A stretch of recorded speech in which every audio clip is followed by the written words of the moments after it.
To be a successful wartime consigliere, you need to have a number of tools, a number of weapons in your arsenal. One of them is actually to create your own marketing cult. And I want to share with you some of the work that I did around about a year ago, which I want to let you have now. Get thousands of customers to lovingly promote your product or service just like an evangelist. And the way to do this is to create your own marketing cult. That's what you need to do if you want to get those thousands of people to do that job for you. Raises the question, what is a marketing cult? Well, before we start defining, let me give you an example.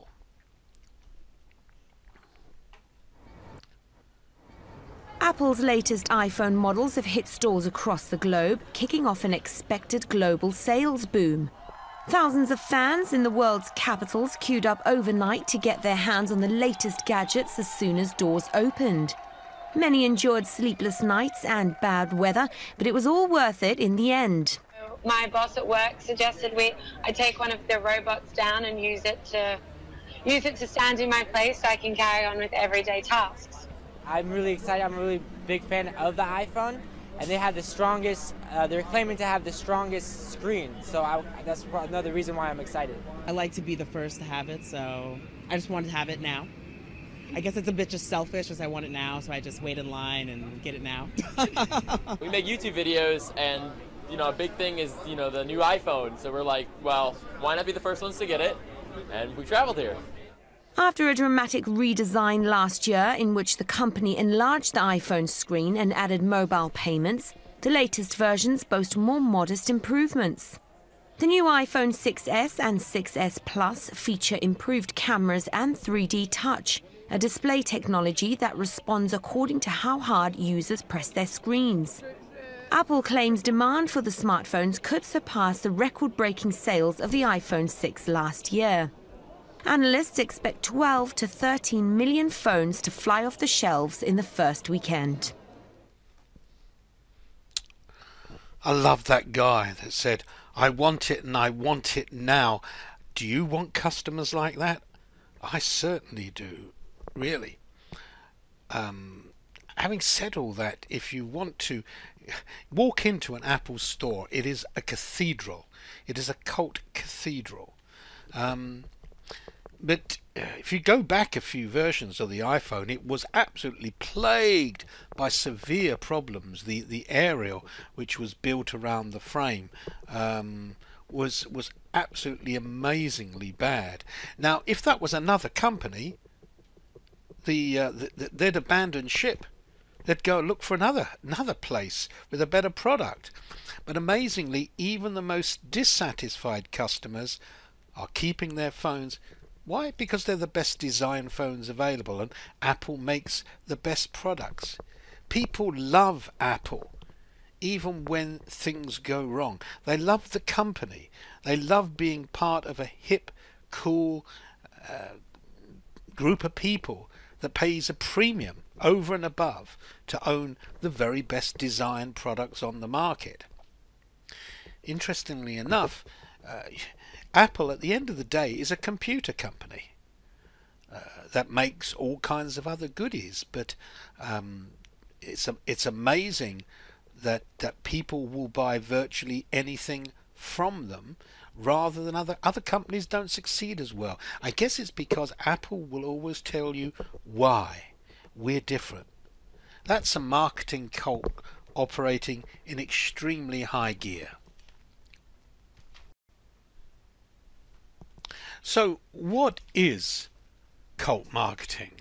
Well, it's about selling the experience of owning the product, being a member of a select group. It's not about price, it's not about features, it's not about value, it's about belonging. Now, I don't want to use the word cult to imply anything derogatory about this kind of marketing. I'm not saying these marketers are bad or evil. I certainly don't believe that they don't deliver good, valuable products. But just to demonstrate the incredible passion that customers have about being one of their customers. Cult is a loaded word, admittedly. It sounds controversial, but it's effective because it uses some of the underlying psychology that gets manipulated by people who start religious cults. It focuses on the leader of the group, the lifestyle of those on the inside, and the attitude. But people on the outside just don't get it. Just don't get it. They have their own language that is only understood by those on the inside. When you market to a cult, you don't sell the product, you sell a lifestyle choice. Now, I have to admit that I'm a member of 3 marketing cults. Apple, yep, I'm an Apple fanboy. I've been using Apple products since 1986. I'm one of the oldies there. I'm also a member of the Nespresso cult. More about that later. And I'm a member of the Frank Kern fan club.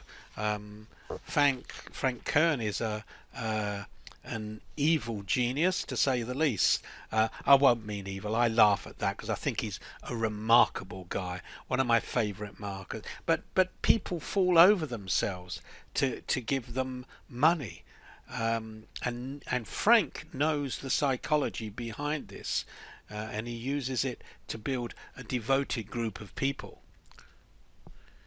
But you don't need to be a marketing genius like the late Steve Jobs or Frank Kern to build a profitable group of passionate followers.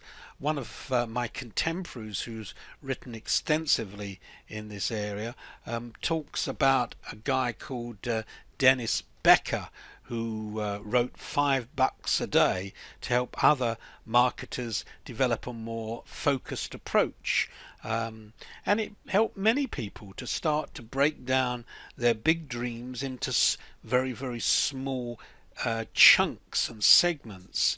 And Dennis Becker shared his story and some common wisdom that we don't think much about. Now, Frankie baby, Frank Kern says that one of the first things we should do to build a cult of your own is to tell them something they already know, but present it as though it's a gospel revelation. Something they already know, but present it as something fantastic and new and a revelation. That also comes to when you do presentations. The old tell, you start off by telling them what you're going to tell them, then you tell them what you told them. But certainly $5 a day taught people to stop hopping from one trend to another. We're all fixated at times by shiny silver balls and things that are really glitter, and we go and buy something else. But Becker told people, and the revelation was, you're not succeeding because you don't focus on one thing long enough to make any progress.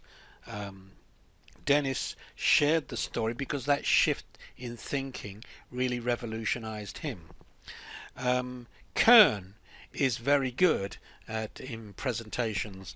He's got the kind of, he knows hypnotic pattern interrupt off to a T. If you've ever seen Kern in action, you'll know what I mean. I'm sure you've all been to seminars or meetings when after lunch you have something called the graveyard shift. I can tell you any speaker hates being the speaker on the graveyard shift because everyone is falling asleep. Now there is this thing in hypnotism or NLP, neuro-linguistic programming that is called pattern interrupt, and if you interrupt someone's expected pattern, all of a sudden it jars them, and they're more receptive to what you have to say to them. Now, Kern certainly did up until about a year ago. Long hair, kind of hippie looking beach bum. He, whereas all these other guys that are doing presentations and seminars, button down shirts, etc., Kern comes on looking absolutely disheveled and starts cussing and using extremely bad language at times. He says some amazingly good stuff, but sometimes his way of presenting it then. But there was a pattern interrupt. It stopped you in your tracks and made you listen to what he had to say.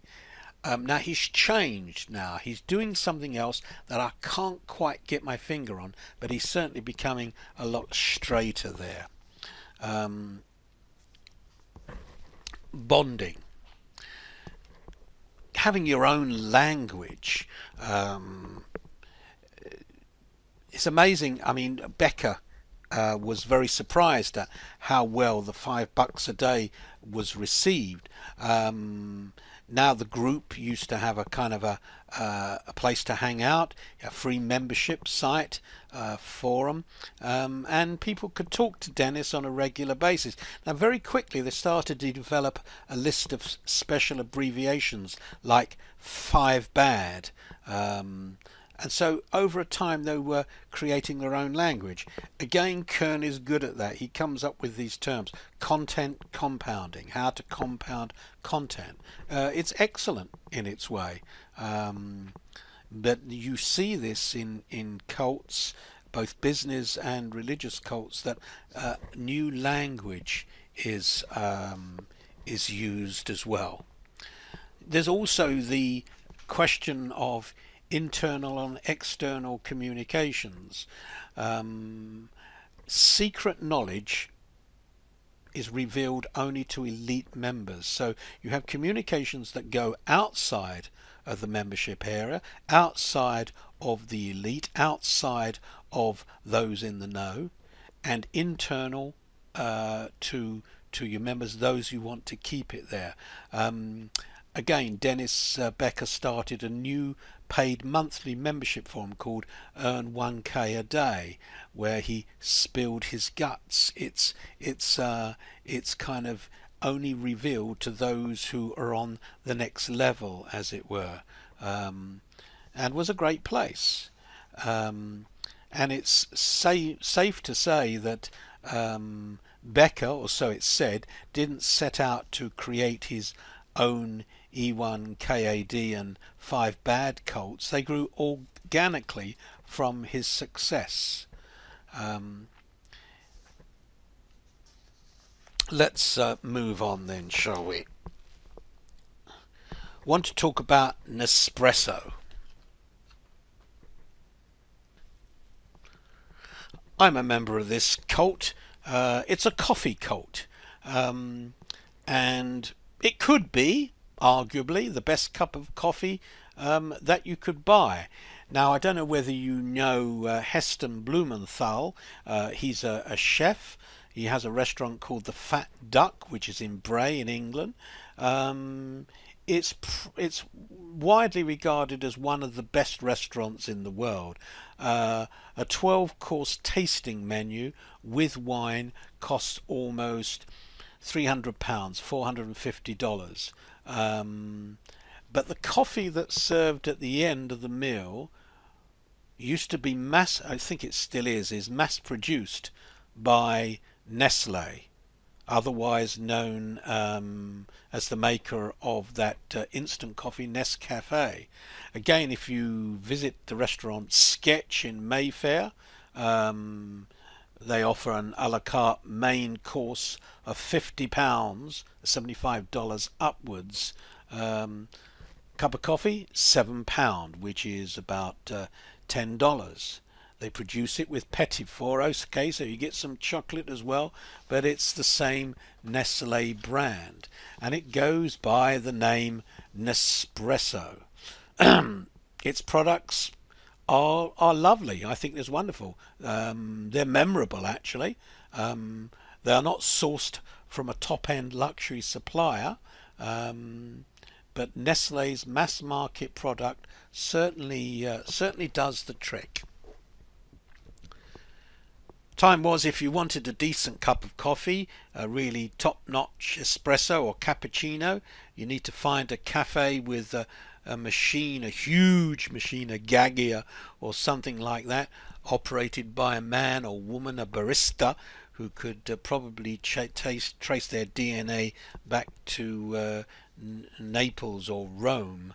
And it was a problem that really stretched the minds at Nestlé, and so the company set it to create the perfect cup of coffee. And their advertising with George Clooney, etc., is absolutely lovely. It has a certain feel to it. Take a look at this.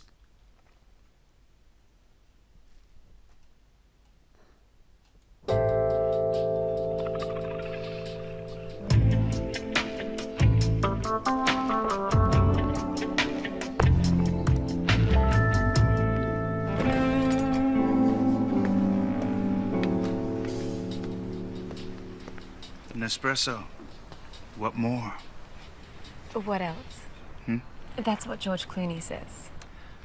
George McCooney? George Clooney. Who else? What else? Incomparable. What else? McCooney.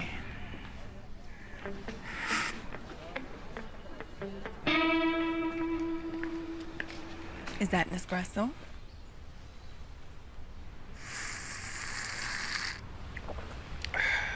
What else?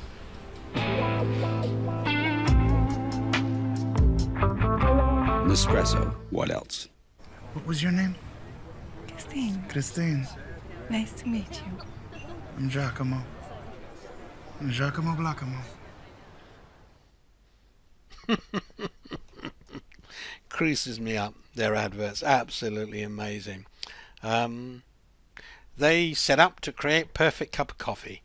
Now the concept was heavily branded machines fueled by the pods, and they must have 20 or 30 different kinds of pods, different flavors. You could be a coffee snob, and the idea grew and grew and grew.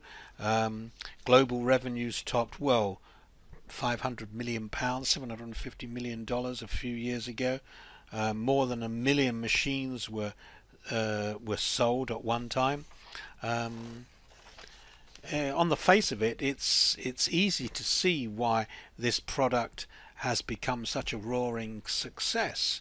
You know, you got a neat espresso, latte, cappuccino you would expect to find in a decent restaurant.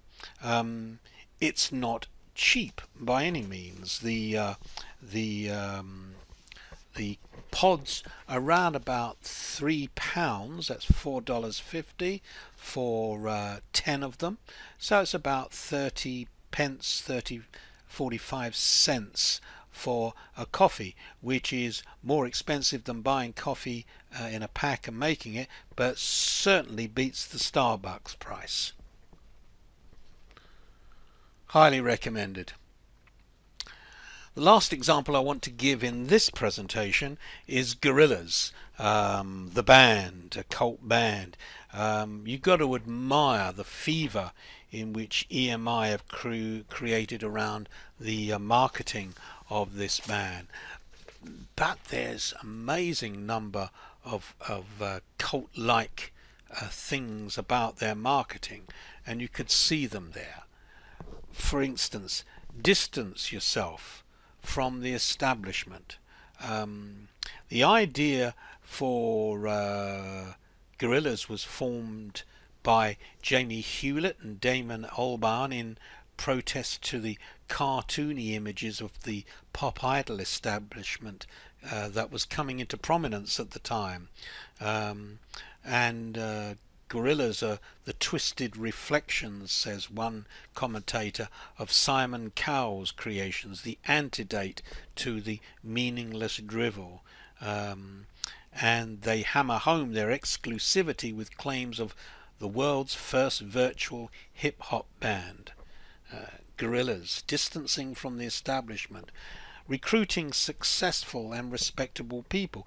Gorillaz have nailed this requirement. Wow, to the wall, wonderful stuff. Not many cartoon bands can count the likes of Madonna, Bruce Willis, Snoop Dogg, Shawn Ryder and Lou Reed among their entourage. Think about that in your marketing. Not anyone can join. You know, we always want what we can't have. The power of fear of loss and exclusion wasn't ignored with Google's Gmail invites when they first started. Again, in the literal sense, if you don't have membership to the Gorillaz Club, £26 fee, or an O2 mobile contract, cell phone, or a Glastonbury ticket, the chances are you won't be even getting a look at tickets in live performance. In the not so literal sense, you either get Gorillaz or you don't. Solidarity, a clear sense of belonging to a group, and the paradox of making new joiners feel that they become more individual. And there is a dark image, it's edgy, and it's far too challenging, the subplot for normal mainstream to buy into. And that's reinforced with the Gorillaz Club and whether you're in the We Get It gang. You have to define what you are not. Every cult brand needs an enemy. It's a David and Goliath thing. Challenger brand Apple's technology of the liberal arts apparently enemy is Microsoft. We are not Microsoft, we are Apple. Gorillaz' enemies are the plastic manufactured pop characters of the mainstream media. Nespresso's enemy is probably the big coffee chains, Starbucks, etc., or even instant copy. Define the enemy. So then, we've seen that there are many companies out there using cult marketing tactics. These companies have thousands of people willingly evangelizing for their products or services. Cult marketing tactics are obviously the way to go to get dedicated followers. So, if you're engaged in any kind of marketing, you're probably wondering, how can I implement these methods? Clearly, major brands are using these methods, so why shouldn't you? That's why I've created the Cult Marketing Briefing for you, and you're smart to deploy this in your business. Cult Marketing Briefing. Now, don't misunderstand the word briefing. This training is a full-blown video packed with the knowledge you need to make an impact. Here's what it gives you. Firstly, we look at religious cults proper, the cults that we see so much in the news, a bird's eye view of what makes up cults. We look at their boundaries, what they set, initiation, how you actually get into these cults, their customs and their ideology. The boundaries, for example, set by the Moonies, we look at those. The initiation practices of transcendental meditation, the Maharishi Mahesh Yogi. The customs of the Jehovah's Witnesses. And the ideology of Scientology. Now, don't get me wrong, I make no value judgment on any of these cults. They're just examining some of their methods and practices. And we want to take a look how business marketing translates these to its own businesses. For example, those in the know are the only ones to get the knowledge. And we look at how Linux use these. We look at how eBay creates a very passionate community. We look at how Harley Davidson developed committed customer acquisition, and boy do they stay committed. And the daddy of them all, how Apple creates real brand religion. Now, don't get me wrong, this is not a fill in the blanks and you'll succeed product. It's not like that at all. But you will have your eyes opened, and there'll be loads of those aha moments, creative moments. Cult marketing briefing. So here's what I want you to do next. Fill in the box. Let me have your details and you'll get this material absolutely free of charge. Why?